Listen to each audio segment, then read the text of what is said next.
এই বিয়া শাদীর মধ্যে যে গান বাজনা আমাদের দেশে হয়, এটা বর্জন করা আমাদের প্রত্যেকের প্রয়োজন। কারণ এই ইসলামিক সাংস্কৃতিক অনুষ্ঠান এটা আবিষ্কার করা হয়েছে এই গান বাজনার বিরুদ্ধে। আমাদের দেশে যে মেহেদ অনুষ্ঠান নামে যে গান বাজনা হয়, এটার বিরুদ্ধে ইসলামিক সাংস্কৃতিক অনুষ্ঠান এটা আমাদের প্রত্যেকের করা প্রয়োজন। আমরা যারা এখানে আসি আমরা বুঝতে পারলাম যে সাংস্কৃতিক অনুষ্ঠান এটা কি। তাই আমি সবাইকে অনুরোধ জানাবো, এই গান বাজনা আমরা করব না, এই মেহেদ অনুষ্ঠানের পরিবর্তে আমরা ইসলামিক সাংস্কৃতিক অনুষ্ঠান করব। কিনা যদি আমরা এই মেহেদ অনুষ্ঠানের নামে যদি আমরা গান বাজনা করি, আমাদের মুরব্বীরা যারা কবরে গেছে তাদের কবরে আযাব হবে। আমাদের টাকা দিয়ে আমরা এই সমস্ত করি। আল্লাহর ঠিক না? আল্লাহর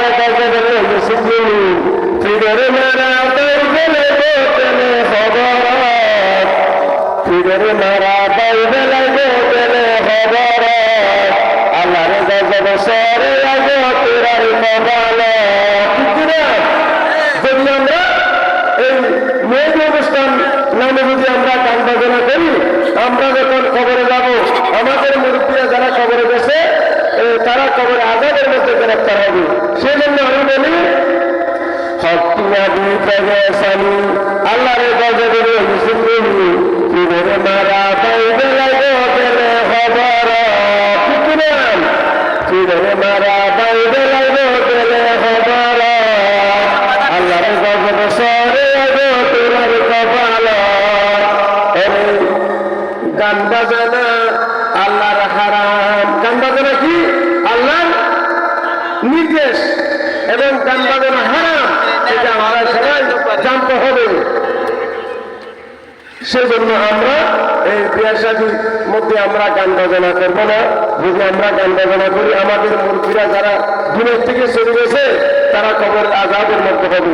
সেজন্য আমি সবাইকে অনুরোধ জানাবো, আমরা বিয়া শাদীর মধ্যে এই ইসলামিক সাংস্কৃতিক অনুষ্ঠান এটা করবো। সবাইকে ধন্যবাদ জানিয়ে আমি আজকের মধ্যে সমাপ্ত করলাম।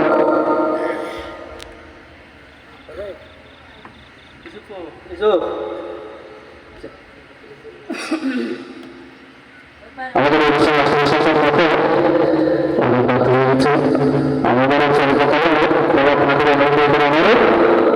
শেষ সঙ্গে